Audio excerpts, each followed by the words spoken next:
que a gente fez essa aulinha de manhã justamente para vocês conseguirem ver mais tarde e tal. A prova é amanhã, né? Ou é terça?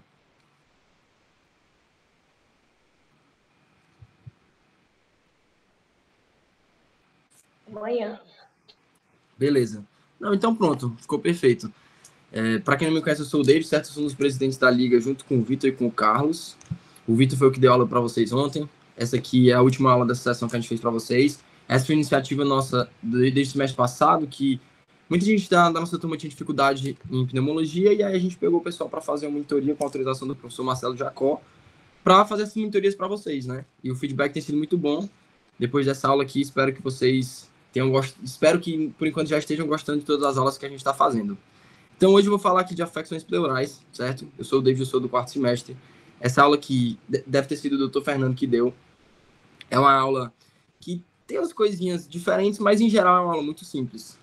Então, vamos nessa. A primeira coisa que eu quero que vocês saibam com essa aula aqui é que a gente entenda um pouco da anatomia e da fisiologia da pleura, que a gente entenda um pouco da fisiopatologia do derrame pleural, quais são os critérios de diagnóstico dessa parada. A gente vai ver mais sobre pneumotórax, toracocentese e drenagem torácica, certo? Puxando o sarrafo para uma coisa que eu gosto pouco, que é a anatomia. É muito importante a gente entender a anatomia aqui da pleura para conseguir entender as imagens, para conseguir entender todas as outras paradas que vão acontecendo. Então, na anatomia da pleura, a gente tem que lembrar daquela parada do S1 que vocês talvez nem acharam que iam usar na vida, que é a pleura parietal e a pleura visceral. A pleura parietal é aquela que está na parede do tórax. A pleura visceral é a pleura que está no pulmão, que ela está aderida ao pulmão, certo? E a gente tem uma diferença não só conceitual, como funcional nisso, porque a pleura parietal, ela tem inervação, ou seja, ela dói. Quando a gente fala em dor pleurítica, por que está doendo? Porque a pleura parietal está encostando no tórax e está doendo. Já a pleura visceral, ela só tem essa função de revestir o pulmão. Então, revestir o pulmão, né? Que viagem. Então, eu não sei se vocês lembram, até o Marcos Alves sempre falava, se você conseguisse furar o pulmão da pessoa sem pegar na pleura parietal, ela não ia sentir dor. Mas como tem a pleura parietal, ela vai sentir dor, certo? E aí a gente tem uma classificação da pleura parietal, que ela tem a pleura costal, a pleura diafragmática, mediastinal, que para vocês aqui eu não acho que faz sentido a gente ter essa noção anatômica aqui, isso é mais a fim de curiosidade. Esse desenho mais simplificado eu acho até mais fácil de entender do que esse outro em 3D, porque a gente consegue visualizar bem a cavidade pleural, a pleura parietal e a pleura visceral, certo? Deixa eu botar aqui a canetinha para facilitar. Pronto. Aqui, nossa pleura parietal. Aqui, a pleura visceral. Esse espaço aqui dentro, que eu acabei de pintar de vermelho, é a cavidade pleural. O que tem dentro dessa coisa? Tem um líquido pleural. E esse raciocínio aqui, ele se estende para várias partes do nosso corpo. Lá para o nosso peritônio, porque tem líquido peritoneal, tem cavidade peritoneal. Lá para o pericárdio. Todas essas têm essas partes serosas, que a gente chama, que tem um líquido dentro, que tem uma fisiologia rolando ali dentro.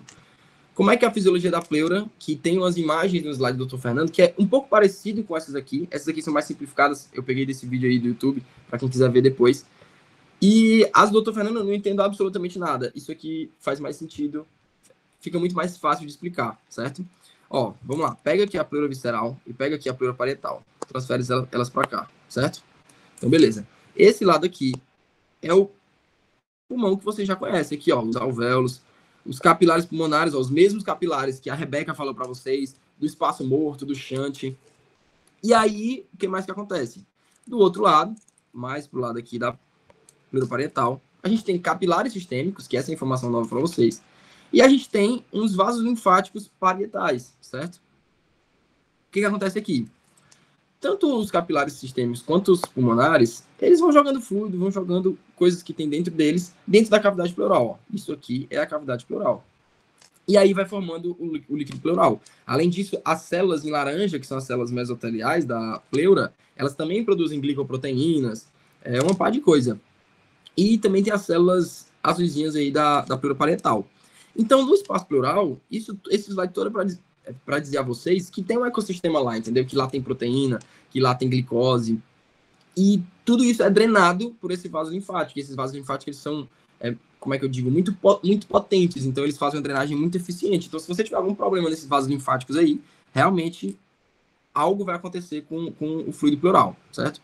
Então, eu preciso que vocês lembrem bem dessa questão das pleuras, especialmente por causa do recesso costofrênico. É aquele mesmo negócio da anatomia que a gente mostra para vocês no primeiro semestre. Esse cantinho aí, em que é um espaço maior da pleura, a gente consegue ver ele no raio-x. Isso é muito importante para a gente identificar a aula de hoje, que são afecções pleurais. Quando algo derrama, ele vem para cá. Por quê? Porque, por gravidade, o líquido tende a descer para cá. Então, é nesse espaço aqui que a gente vai identificar uma porrada de doenças, uma porrada de afecções pleurais. Beleza? Vamos nessa. Mas e aí? A gente precisa entender... Estamos na frente, né? A gente precisa entender por que derramou, né? Beleza. O cara tá doente. Por quê? Porque realmente um derrame atrapalha a vida dele. Ele fica respirando mal, ele fica sentindo dor. Ele sente que tem alguma coisa aqui. Então, a gente tem que entender por que derramou. O que causou esse derrame? É muito importante identificar isso, porque não adianta só... Não, teve um derrame, eu vou aqui aliviar e pronto. Não, eu tenho que entender quais foram as causas e por que ele derramou. E aí, beleza. Quais são os principais que a gente tem? O doutor Fernando não vai fazer sacanagem com vocês, faz vocês declararem tudo isso aqui, até porque não tem necessidade, isso aqui é uma coisa especialista. Alguns desses aqui, tipo, acontecem bem pouco. Mas é importante vocês saberem do empiema, certo? O que é empiema? É um derrame com pus. Maligno é porque está muito associado a câncer. Tuberculose pleural. A gente vai ver isso aqui porque foi uma das coisas que o doutor Fernando frisou bastante. É uma coisa que cai em questão. Eu frisei aqui bastante as coisas que caem em questão. Quilotórax. Por que é quilo? Porque quilo vem de linfa. Então, por exemplo, se você teve algum problema, alguma doença sistêmica que mexe com o vaso linfático, tem como ter um derrame com muita linfa. Colesterol. Acabaram de ver a doença de Cushing. Não sei se a doença de Cushing dá uma efusão pleural de colesterol, mas tá em um dos exemplos. Hemotórax. O cara levar uma facada e o sangue escorrer para essa região. Muito possível. Urinotórax. Você teria uma alta creatinina nesse derrame pleural. Então, esse slide aqui é só para dizer para vocês que, beleza, teve um derrame, eu identifiquei aqui no raio-x, mas por que derramou? Vamos investigar por que isso aqui derramou. Isso aqui é ilustrando para vocês, tipo assim, como é que o derrame se comporta no raio-x, ó. Quando a gente tem pouco derrame, você vê, ó, só uma pontinha. Parece que nem saiu o recesso costofrênico. Quando a gente tem um pouco mais, já dá para ver, ó, bem mais. Quando ele é bem grande, toda essa região aqui está coberta, ó. O pontinho aqui sumiu praticamente. E esse mesmo derrame, quando ele fica deitado, ele também deita, que vai para o posterior. Isso é só mais um indicativo de que a gente está trabalhando sim com um líquido. E aí eu quero mostrar isso aqui para vocês, ó. Olha aqui como é que o líquido se comporta. Vocês estão vendo que tem uma curva assim, ó? Mais ou menos assim. Por quê? Porque o líquido, ele se comporta à medida do recipiente que a gente coloca ele. Se eu colocar água nesse copo aqui, a água vai ficar com o formato do copo. Na hora que eu coloco ar também, ele fica retinho, ó. Por quê? Porque além desse líquido que está aqui, tem ar aqui em cima. E aí a gente tem essa linha retinha no raio-x. Fez sentido? O nome disso aqui é hidropneumotórax. O que faz sentido, né? Um tórax cheio de água e de ar. Beleza? É um pouco menos comum. Isso aqui pode acontecer por uma facada, por exemplo, em que está entrando ar e sangue na cavidade torácica. Isso aqui é um pouco mais comum. Então, esse nome desse aqui é hidropneumotórax. Vou tentar diminuir um pouco a grossura aqui dessa caneta. Melhorou.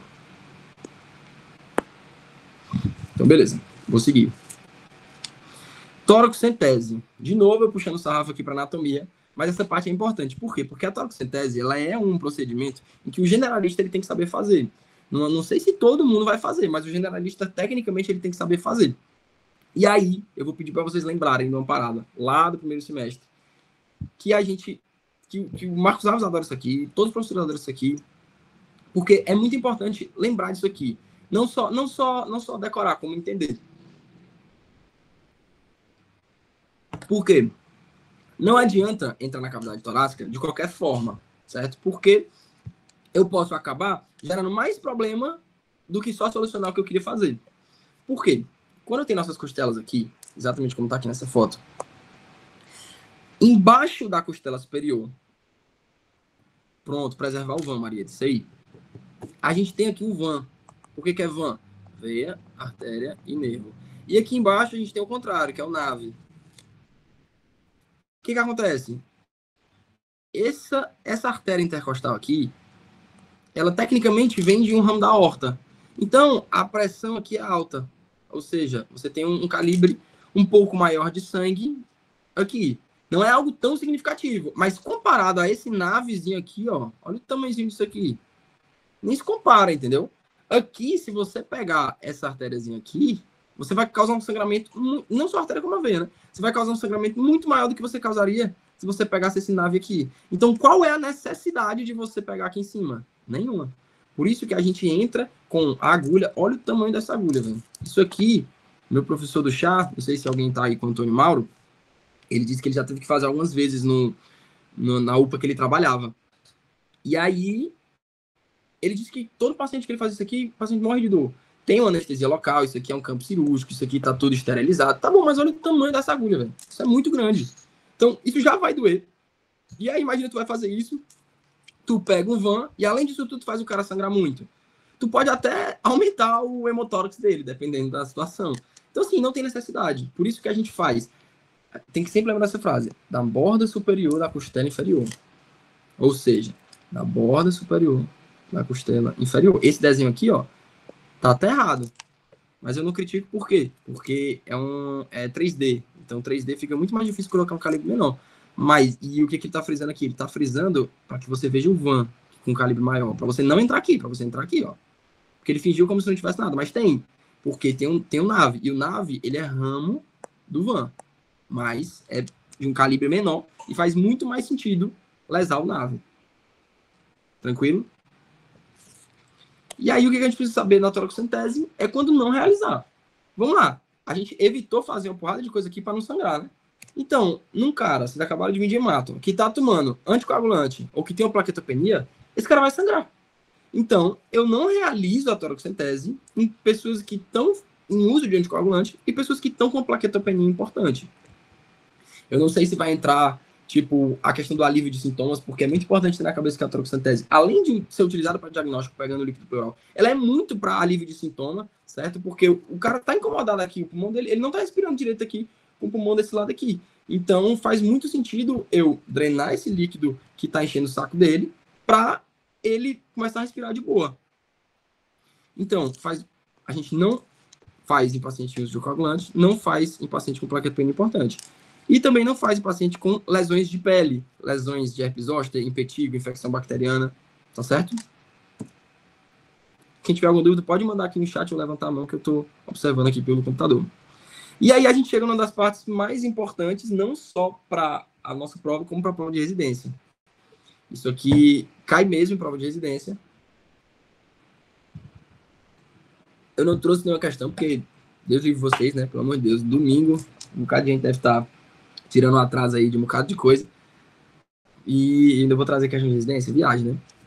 Então, esses aqui são os critérios de Light. Boa parte das questões é baseada nisso aqui, certo? O que é isso aqui? Quando a gente identificar o derrame pleural, a gente vai ter que saber, esse derrame, ele é um transudato ou ele é um exudato? E aí isso vai ajudar a gente a tratar a causa. Porque não adianta eu só tratar o derrame. Se esse cara ficar derramando sempre, eu vou ficar toda hora furando ele e tirando líquido. Não faz sentido, entendeu? Eu tenho que entender por que tem sangue lá. Ah, foi uma facada? Tudo bem, uma facada ele não vai levar de novo. Eu posso pegar, espero, né? Eu posso tirar o sangue e pronto, vou resolver. Agora, se for um problema cardíaco, um problema no fígado dele, um problema no rim, esse negócio, ele vai ficar vazando. E aí eu vou só ficar furando e tirando ele? Não tem necessidade. Então, isso muda a nossa conduta e ajuda até a... Isso faz a gente identificar a causa base e ir atrás de tratar ela. O que a gente usa? A gente usa sempre uma relação do que tem no líquido com sérico. Ou seja, para fazer isso aqui, o cara tem que ser furado 2 vezes, porque a primeira é na toracocentese E a segunda é para fazer o hemograma, né? Você tem que pegar o líquido pleural e o próprio sangue dele. Porque a gente vai fazer essa comparação. Eu vou pegar a quantidade de proteína que tem no líquido pleural e dividir pela quantidade sérica. Se esse valor for menor ou igual a 0,5, eu tenho um transudato. Se ele for maior, eu tenho um exudato. Eu vou pegar o LDH. O que é LDH? Lactato desidrogenase. É um marcador de lesão celular. Isso significa que, tipo, as células lá da pleura estão sofrendo. Várias células do nosso corpo, na verdade, liberam LDH quando elas estão sofrendo por inflamação, por N motivos. Então, eu vou comparar o tanto de que a pleura está sofrendo com o tanto que o sangue mostrou estar sofrendo, certo? Fiz algo bem entre aspas para ver se eu simplifico o raciocínio, para que a gente não só decore isso aqui e entenda. Então, eu pego o tanto que a pleura sofreu, divido pelo tanto que o sangue sofreu e comparo. Se for menor do que 0,6, eu tenho o transudato. Se for maior do que 0,6, eu tenho o exudato. E aí, esse critério aqui é um pouco chato, muita gente não entende ele. Você compara o LDH pleural em 2/3 do limite superior do sérico. Se não for maior do que esses 2/3, é um transudato. Se for maior do que esses 2/3, é um exudato. É como se fosse assim. Cada laboratório tem o seu limite superior, certo? Então, vamos supor que o limite do paciente fosse 500. O limite do laboratório fosse 500. Então, o que é 2/3 de 500? 2/3... Peraí que eu avancei. 2/3 de 500. É 1.000 dividido por 3. É 3, 3, 3. Se o LDH pleural do paciente for maior do que 333, eu tenho exudato. Se não, eu não tenho. É basicamente isso. E aí, quais são as causas? O transudato, ele está muito mais associado à cirrose, a uma insuficiência cardíaca congestiva, que é a SCC, uma síndrome nefrótica. E o exudato, ele está mais associado a câncer, a pneumonia, a tuberculose. Qual que é o bizu aqui? Primeiro que o transudato, pessoal, para que aquele derrame seja um transudato, tem que positivar os 3. Tem que positivar os 3. Então não é fácil ser um transudato. Já o exudato, ele só precisa de um. Pode ser esse, pode ser esse, ou pode ser esse, ou pode ser os 3 juntos. Mas basta um. Podia ser só esse, podia ser só esse, ou podia ser só esse. Ou seja, como é que a gente entende isso? Vamos lá, olha quais são as causas de transudato. Cirrose, insuficiência cardíaca congestiva, síndrome nefrótica. É claro que tem mais causas, eu peguei um exemplo de 3 que são as mais faladas. Tem algumas que se repetem entre os dois, então eu evitei trazer para não causar nenhuma confusão. E eu não vi isso em questão, então apostei nisso. Isso aqui são causas um pouco mais sistêmicas, certo? São causas de que tem mais coisa acontecendo no nosso corpo. Isso aqui, eu não quero que vocês interpretem ao pé da letra o que eu estou falando, mas é como se fosse um pouco mais agudo, sabe? O exudato e o transudato basicamente vai diferenciar a gente o que é que está acontecendo de agudo no pulmão de outra coisa que está acontecendo no nosso corpo. Então, é mais difícil, tecnicamente, um derrame vir de algo mais sistêmico do nosso corpo. É como se eu estou conversando aqui com a tabela, certo? É como eu fiz para entender a tabela. E o exudato é muito mais fácil uma pneumonia ou tuberculose gerar derrame naquele paciente. Qual que é o bizu? Transudatos geralmente são bilaterais. Por quê? Porque é uma causa mecânica, uma causa sistêmica lá do corpo. O coração não está funcionando direito por N motivos. A síndrome nefrótica, o cara está acumulando muito líquido. Geralmente são causas extrapulmonares. Nem nunca, nem sempre, mas vamos lá. Geralmente são causas extrapulmonares. Exudato, geralmente são causas associadas ao pulmão. Algo mais unilateral, certo? Unilateral a gente associa muito a infecção, a outras paradas. E câncer, né? Por isso que eu falei, pra gente não levar tão a sério aquilo que eu falei do agudo, porque câncer não é agudo, mas o câncer, ele geralmente, ele derrama para um lado só, ele não derrama para 2 lados. Pode acontecer? Pode. O que eu tô falando aqui é o que geralmente acontece, certo? Então, isso aqui pode guiar um pouco mais a vocês nas questões. Poxa, tem algo unilateral, é uma causa mais pulmonar, eu consigo pensar mais em um exudato, certo? É mais fácil você se convencer do exudato. Concordam que se eu tenho só basta uma, é muito mais fácil ser um exudato do que um transudato. O transudato é mais difícil de ser ele. Eu tenho que me convencer de que esse cara tem uma cirrose e de que ele não está tendo nenhuma infecção, nenhuma outra inflamação no corpo dele. Entende? Por isso que o transudato é mais difícil de ser convencido. Porque esse cara pode até ter uma cirrose também. Mas quem disse que ele não está com infecção, entendeu? Porque eu posso positivar um aqui do transudato. Mas e se eu positivar os 3 do exudato? Eu tenho um exudato. Não importa. Entende?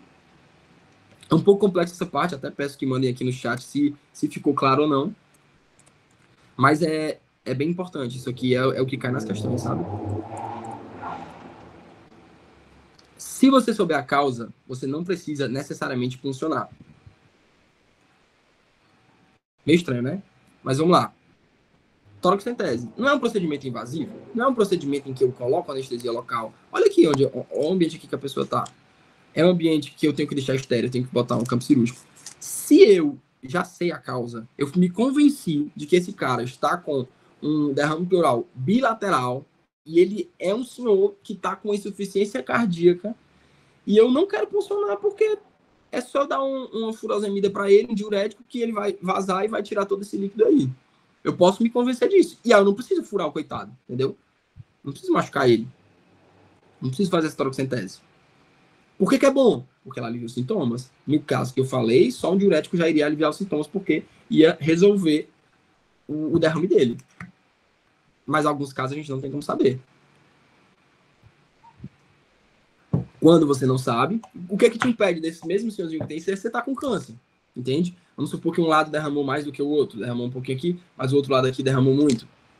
Então, tem sempre que avaliar isso. Então, se você souber a causa, não tem necessidade de funcionar. Vou seguir. Derrame parapneumônico. Esse nome é feio, mas é um derrame que a pneumonia causa. O que a gente acha nele? Tem uma coisa aqui que eu não tinha falado para vocês. Eu falei só que ela é produzida lá na fisiologia da pleura, mas não que a gente analisava ela, que é a glicose. Vamos lá. No derrame parapneumônico, a gente vai ter os achados de um aumento de LDH, o que faz sentido. Por quê? Porque essa lactato desidrogenase, ela não é um marcador de inflamação, ela não significa que as células estão morrendo, que estão sofrendo ali por N motivos. Pronto. Então ela vai estar aumentada. Eu não estou frente a uma infecção bem aguda, por sinal, com risco de vida, pneumonia tem risco de vida. Então faz sentido o meu LDH ter aumentado. Beleza, convencemos disso. Glicose, por que a glicose está baixa? Porque bactéria, pessoal, consome glicose. As glicoproteínas produzidas lá pelas células mesoteliais vão ser consumidas aqui, entendeu? É uma maneira das bactérias se manterem vivas. Então faz sentido. pH baixo. A maioria das bactérias atua em um pH ácido. Então também faz sentido a gente ter um pH mais baixo. Esses achados aqui são típicos de um derrame parapneumônico. A única diferença que a gente vai ter é que em derrames parapneumônicos não complicados, a gente só vai usar antibiótico. Em complicados, a gente vai drenar. Não acho que o Dr. Fernando vai fazer essa diferença, até porque era uma tabela do up-to-date que ele botou isso. Então, aqui, ó. Derramezão bem grande. Do lado esquerdo. Tranquilo. Vamos seguir.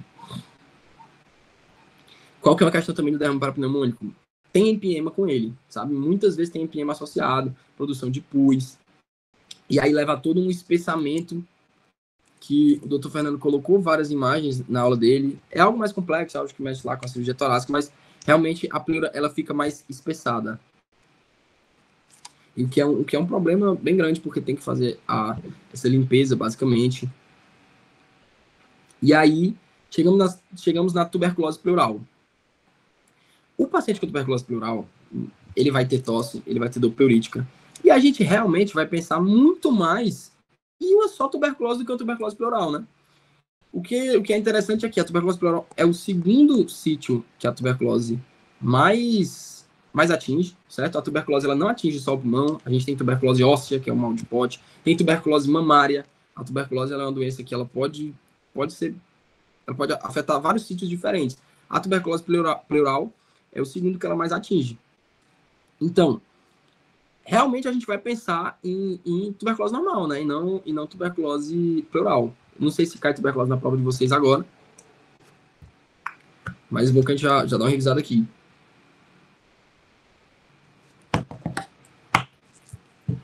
A tuberculose pleural, em 80% dos casos, ela está associada com a tuberculose normal. Mas e aí, como é que a gente diagnostica essa tuberculose pleural? Além da clínica do paciente, lá no líquido pleural, em vez de analisar LDH, tananã, a gente vai focar em outras coisas também, que é a presença de bacilos alcoólicos ácidos resistentes no líquido pleural. Lembrando que a presença de BA não necessariamente é tuberculose, pode ser outro micobactério, né? Já que é um bacilo alcoólico resistente. Isso tem a ver com aquela aula de tuberculose, de micobacterioses não tuberculosas. Não sei se vocês tiveram. Linfócito por neutrófilo. A gente vai avaliar muito a quantidade de neutrófilos e linfócitos que tem ali. A gente vai fazer essa relação entre eles. Esse bendito desse ADA e o principal, né? Que é a padrão ouro. Por isso que eu botei dourado aqui. Que é a biópsia pleural com granuloma e necrose caseosa. Na fisiopatologia da tuberculose, quando o micobactério tuberculose ele se fixa, nosso corpo não consegue matar ele, porque ao mesmo tempo que ele é uma bactéria, ele é um fungo, por isso é micobactéria. Ele forma lá um granuloma, que é uma maneira que ele se protege e o nosso corpo não consegue, basicamente, atacá-lo. Então, esse granuloma, ele vai estar presente também na pleura. Então, na hora que fizerem a biópsia, vão identificar isso. Certo? Então, o exame padrão ouro é a biópsia pleural com granuloma e necrose caseosa. A biópsia pleural é feita por cirurgia torácica, o paciente vai lá, é um procedimento cirúrgico, basicamente, porque não dá para acessar a pleura assim, não dá para fazer que nem faz por endoscopia como é que eu digo? No engastro, né? Se não chegar no engastro ainda, mas para fazer uma endoscopia do estômago é só uma endoscopiazinha e resolve. E aí, o que é esse bendito desse ADA? Né? O que é essa parada? Por que do nada surge? É bem importante. Ignorem esse slide, eu quero que vocês peguem só essas informações. Que é, ADA está relacionado a linfócito ativado, e se eu tenho uma resposta imunológica celular intensa, eu vou ter mais ADA, certo? Tem que lembrar que é uma resposta imunológica celular, porque a tuberculose, ela mexe na imunidade celular, não na humoral. Humoral é anticorpo e tal. Tuberculose não tem anticorpo para isso. Então a gente mexe com imunidade celular. Por isso que a gente calcula a quantidade de linfócitos que tem lá. E a gente vê o nosso ADA, que é a... esqueci o nome dela, mas desaminase, amida desaminase, alguma coisa assim. Então, em questões, pessoal, associem tuberculose a ADA. Tuberculose a ADA. Eu vou olhar para esse ADA porque cobram isso em questão. E não tem o que fazer. O tratamento da tuberculose pleural é o famoso HIP, nada de novo. Derrame pleural neoplásico. Lembra que eu estava falando para vocês que isso aqui vai ser muito mais exudativo? Pronto. Isso aqui é um paciente com linfoma não Hodgkin. Vocês acabaram de ver aí. Isso aqui, é todo o derrame dele. Derramou tudo isso aqui.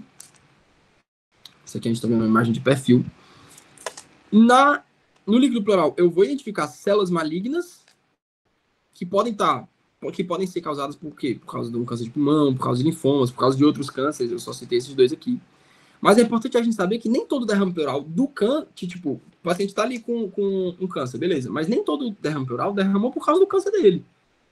O câncer, esse tumor, ele pode crescer e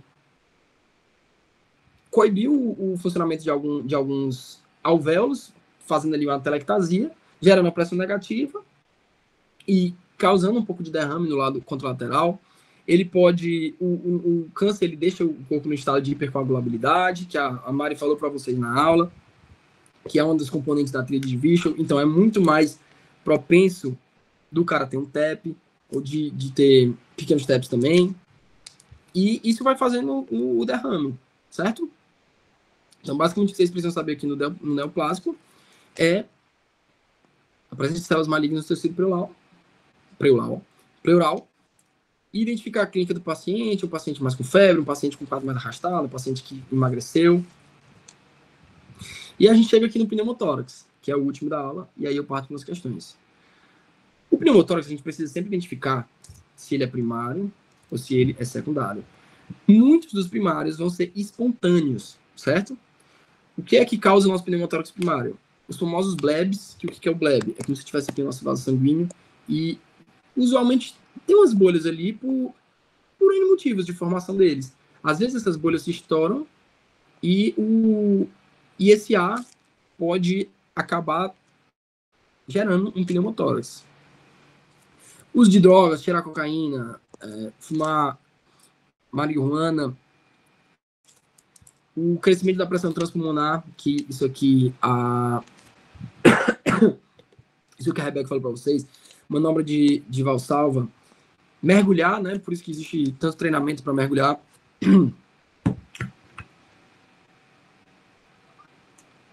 E a causa secundária desse pneumotórax é muito vasta, entendeu? Muitas coisas podem gerar esse pneumotórax no paciente. Um cara que tem fibrose cística, asma, DPOC. Então, o que a gente tem que saber de pneumotórax? É uma condição súbita.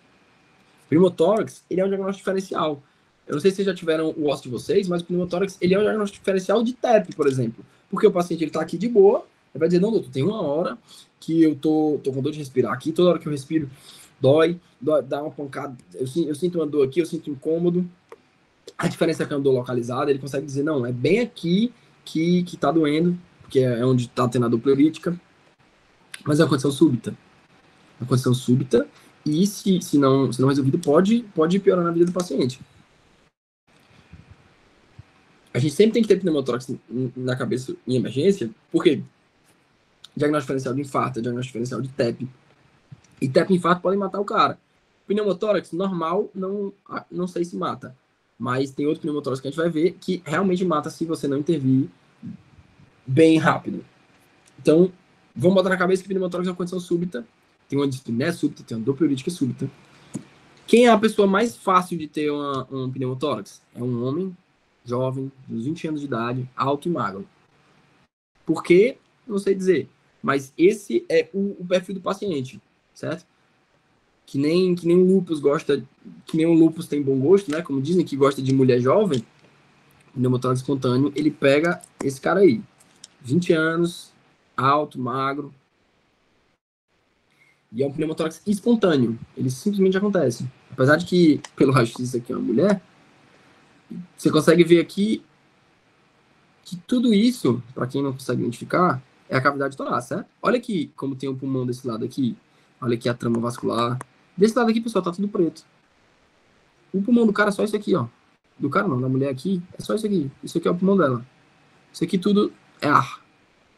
Como se o ar estivesse fazendo, não fosse assim, e o pulmão colaba. E nesse caso aqui, segundo o up-to-date lá, ela nem tava com sintoma. Bizarro, né? Mas a principal... Uma das coisas que a gente tem que saber do pneumotórax é o pneumotórax hipertensivo, certo? É o pneumotórax hipertensivo. Isso aqui é só um exemplo de pneumotórax aqui desse lado. Por quê? Porque o pneumotórax hipertensivo, ele tem instabilidade hemodinâmica, certo? O que significa isso? Significa que esse paciente ele não está estável. Significa que esse paciente, eu não posso receber ele aqui e não fazer absolutamente nada. Esse cara vai morrer em algumas horas se eu só não, vamos bater um raio-x, vamos resolver isso aqui. Não, esse cara vai morrer. Isso aqui é um diagnóstico clínico, certo? Pneumotórax hipertensivo, você vai ter um desvio da traqueia contralateral na linha média. Por quê? Vamos supor que o ar esteja todo entrando por aqui, certo? No pneumotórax hipertensivo. A minha traqueia, ela acaba tendo um desvio pro lado contralateral, certo? O que isso faz? Isso também empurra os vasos da base aqui, ó, do coração. Esse cara pode ter uma turgência jugular, esse cara, o retorno venoso dele não está funcionando direito, porque o ar tá empurrando as estruturas do corpo dele, ele vai ter uma taquicardia, ele vai ter um abafamento das bolhas cardíacas, isso até diferencia de tamponamento cardíaco, ele vai ter uma hipotensão por causa dessa questão dos vasos da base. E uma coisa que eu não entendia quando eu via, putz, velho, por que o nome é pneumotórax hipertensivo se o cara tá com hipotensão, né? Eu pensava, putz, pneumotórax hipertensivo, esse cara vai estar com a pressão altíssima. Mas não, hipertensivo aqui não está relacionado à hipotensão, está relacionado ao ar. Está falando do ar. O ar está hipertensivo. Por quê? Porque o cara levou uma facada, certo? Isso aqui pode acontecer por trauma, por uma lesão pulmonar enquanto o cara estava entubado, isso pode acontecer por uma pulsão de acesso central, aquele acesso que vem por aqui. E na hora que o cara vai pegar aqui o acesso central, lembrando que o pulmão, a ponta dele está aqui um pouco no pescoço, o cara foi botar aqui, e causou pneumotórax iatrogênico. Isso acontece. E aí, nessa região aqui que foi traumatizado, nessa região do trauma penetrante, por exemplo, de uma facada, voltamos para a facada de novo, o ar vai ficar entrando no fio. E a pressão do tórax só vai aumentar, só vai aumentar, só vai aumentar, só vai aumentar. Por isso que esse ar está hipertensivo. E o paciente fica hipotenso, porque tudo aqui foi desviado, os vasos dele não estão conseguindo levar sangue direito, nem trazer, nem levar. Então, o cara fica hipotenso. Tá, e algumas causas, lembrando que o diagnóstico aqui é clínico. O doutor Fernando brincava na tutoria que se você conseguiu tirar um raio-x de um cara com pneumotórax hipertensivo, ele não tem um pneumotórax hipertensivo, porque se fosse hipertensivo, você não conseguiria nem bater o raio-x dele. Por isso que esse raio-x aqui é só ilustrativo. Nesse caso aqui, você tinha tá todo riscado, né? Mas vocês têm aí o slide. Você tinha realmente o pulmão da senhora aqui todo colabado mesmo. E aí, beleza, vamos para as questões. Vou deixar aqui um tempinho para vocês fazerem, e aí vocês me dizem aí qual foi a resposta.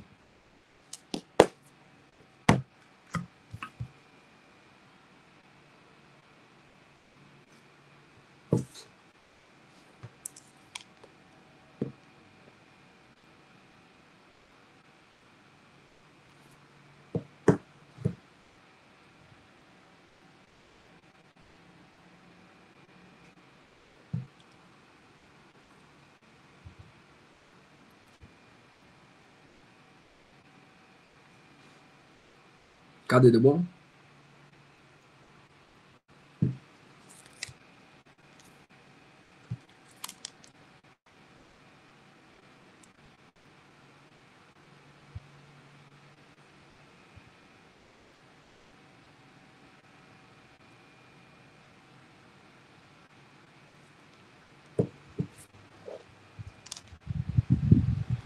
Marcar o E.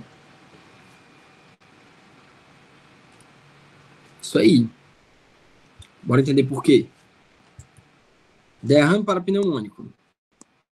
Pô, eu já penso em algo mais exudativo. Quais são os achados que confirmam o derrame para pneumônico? Olha como se eu tiver na cabeça que é exudato, já fica mais fácil de resolver. Cultura do líquido pleural positivo para Klebsiella pneumoniae? Beleza, faz sentido. É uma das principais que dá pneumonia. O Vitor deve até ter mostrado para vocês como é que a imagem, ela tem imagem um pouco diferente no raio-x. Show, faz sentido. Vou tirar aqui as que não tem um. Proteína total do líquido de 5. Putz.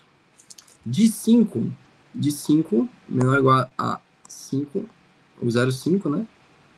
Eu tô falando de transudatos. Não faz sentido. Tira que tem 2. 1 e 4. Só saber se a 3 é verdade agora, nem precisa saber da 4.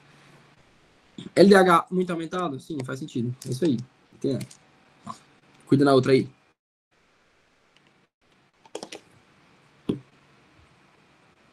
Mas o exudato não era menor igual a 5, quando era transudato, que tinha que ser maior que 5, não?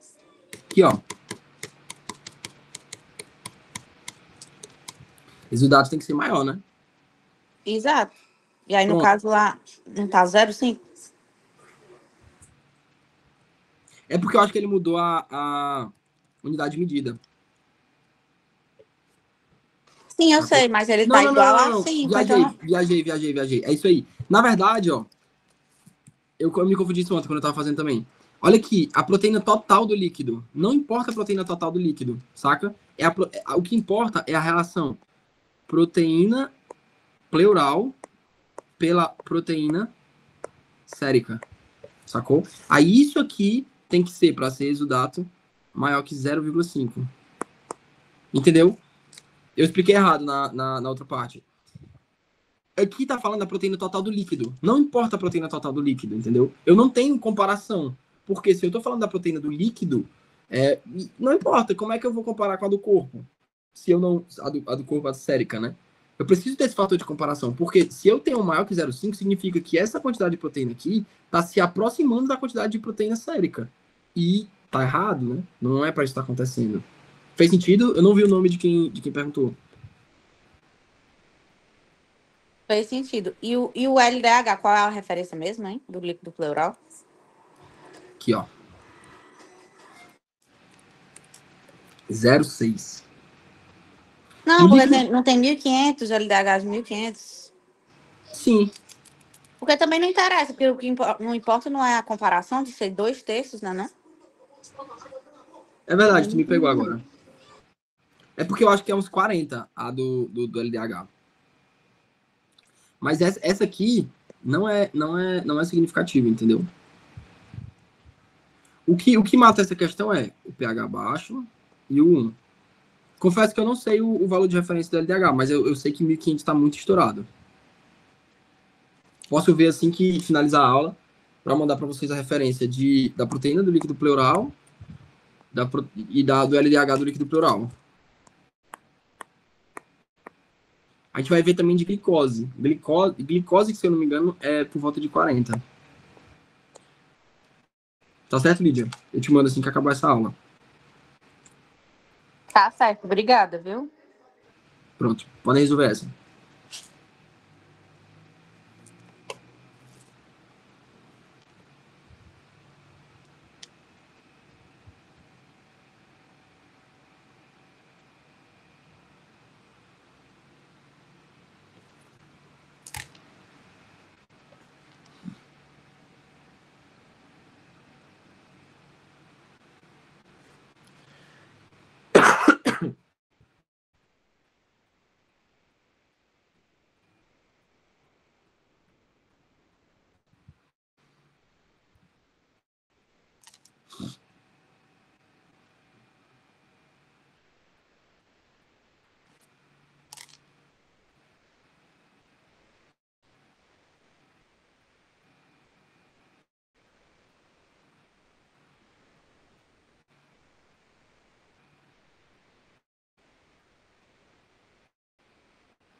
E aí?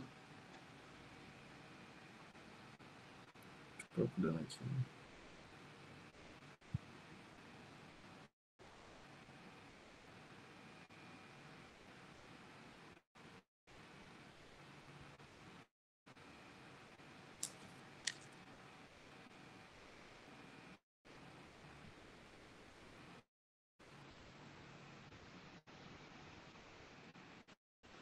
Tem A? Bora ver. Isso aí, tem A. Questãozinha bem mole. Hemotórax espontâneo. Show. Eu não penso em risco de vida assim. Ruptura de bolhas, eram os blebs que a gente estava falando. Hemitórax direito, sem desvio de estruturas mediastinais, ó. Mais uma confirmação de que não é um pneumotórax hipertensivo. A escuta pulmonar desse paciente tá com redução do murmúrio vesicular? Tá, não dá para ouvir nada. Está abolido. A presença de ar no espaço dificulta a transmissão de som? Dificulta. Porque a transmissão de som é justamente passando por uma estrutura sólida para reverberar, né? Então é isso aí. Alguém teve dúvida nessa? Acho que essa foi bem tranquila. Apesar de que assusta por ser de M2, né? Mas é bem tranquila. Nesse caso, A1 está correta, A2 está certa e uma justifica a outra. Cuida. Aí, critério de Light, direto, velho. É muito isso na prova. Ó, tá aqui, ó, Lídia. Limite sérico é 400, ó. Achei que era 40, é 400 de LDH. Então, se você tem um LDH alto na pleura, mais de 400, é sugestivo, né? Mas aí, nesse caso, seria sugestivo, 2 terços de 400 já poderia ser um transudato também, né? O que, o que deu... A questão ali foi só descobrir qual era a errada, né? Basicamente, né? Porque naquele caso tava tudo certo. Tá. Deixa eu ver se eu acho a proteína aqui. Podem resolver essa.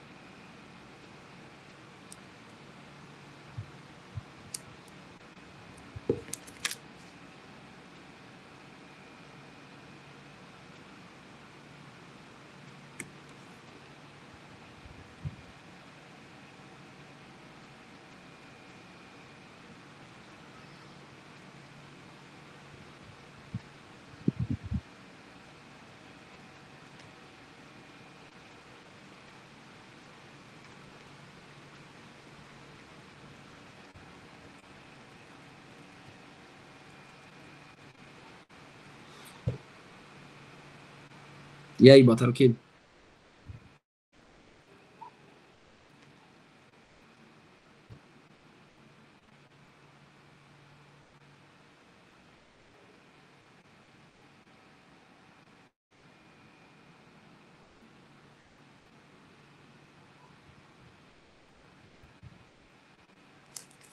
Tá acabando aqui.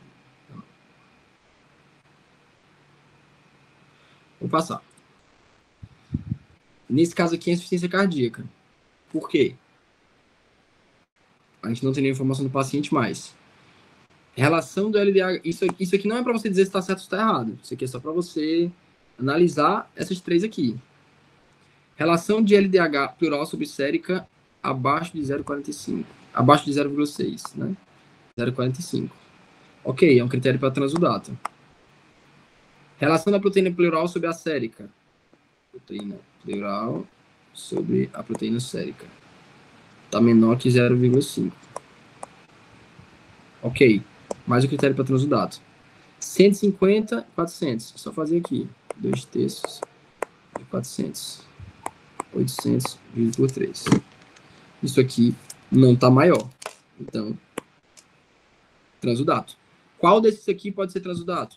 Tuberculose pleural. Será que tuberculose pleural faz sentido? Derrame neoplásico? Não faz sentido. Derrame para pneumonia simples ou complicado? Isso aqui é a mesma coisa. Quem soubesse só o que era exudato transudato, saberia que tudo isso aqui é exudato. O doutor Fernando até facilitou nessa aqui, velho. Isso aqui dá para fazer a questão sem nem exudato. Exudato. Esse aqui é o único que é transudato. Ele poderia ter colocado alguma coisa aqui clínica no paciente e ter colocado mais de um transudato para ficar mais difícil. Mas que bom que estava fácil, né? Homem de 72 anos, portador de doença arterial coronariana, tem dispneia progressiva aos esforços, edema de membros inferiores, turgência jugular, derrame pleural bilateral, aí, ó, na radiografia de tórax. Qual achado que melhor corrobora a hipótese mais provável para esse derrame pleural? Praticamente o mesmo esquema de questão, assim, de raciocínio.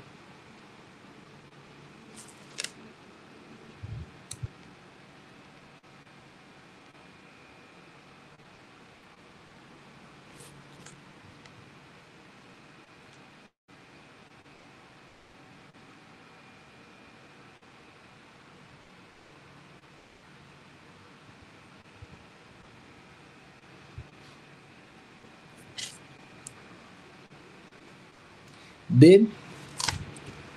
Isso aí.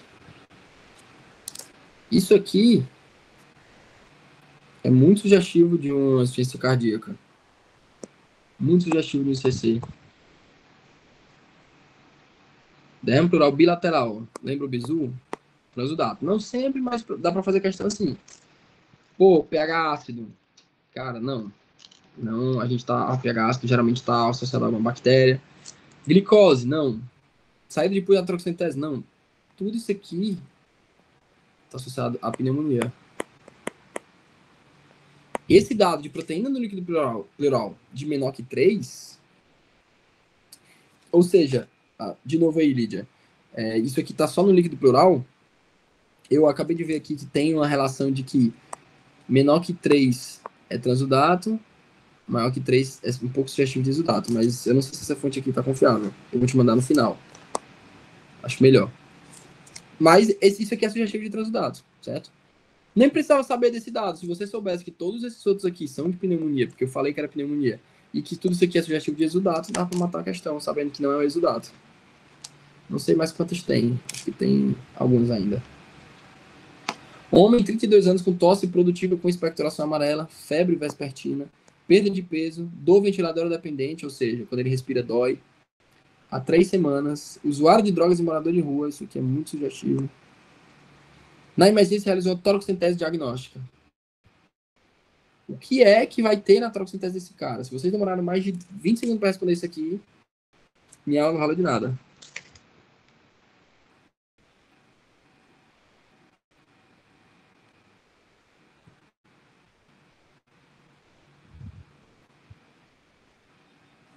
Isso aí, pô. Tem é o ADA. Isso aqui tá aumentado na tuberculose. Bem aumentado.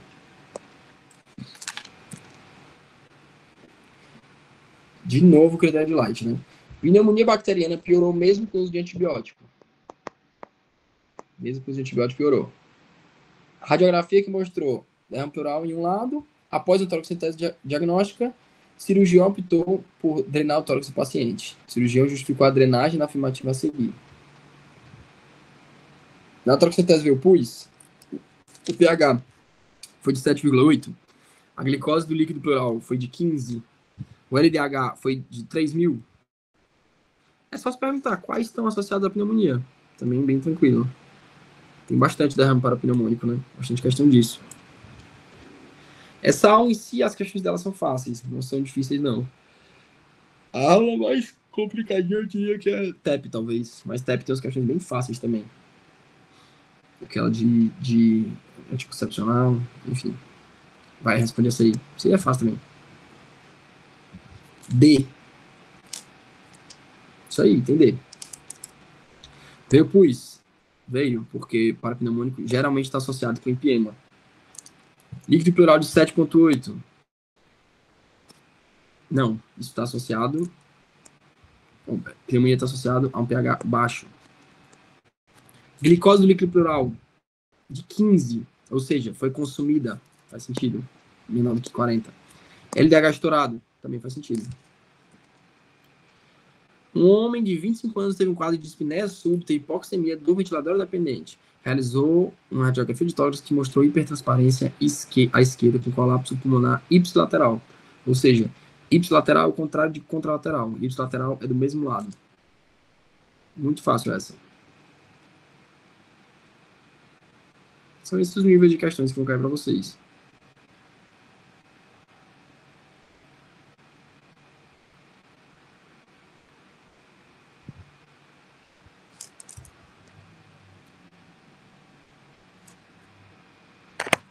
Esse é o último.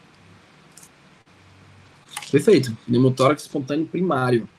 Esse cara tem 25 anos. Não falou aí que ele era mago, mas ele entra aí na epidemiologia, né? Vamos pensar que não foi citado nenhuma doença, então não, a gente pode descartar pneumotórax secundário. Pneumotórax hipertensivo não é, porque apesar de ele estar hipoxêmico, esse cara, com todas as condições que ele está bem, ele não está instável hemodinamicamente. Beleza? Então, pneumotórax espontâneo primário. Foi isso, pessoal. Essa foi a aula. Espero que vocês tenham gostado aí das monitorias da GEP. A gente fez isso aqui. Isso aqui é totalmente, como é que eu digo, extracurricular, né? Essa monitoria não existe. A gente fez assim para querer ajudar o módulo de pneumo aí de vocês. E é isso, pessoal. Bom estudo no final de semana. Bom estudo aí para quem tá vendo.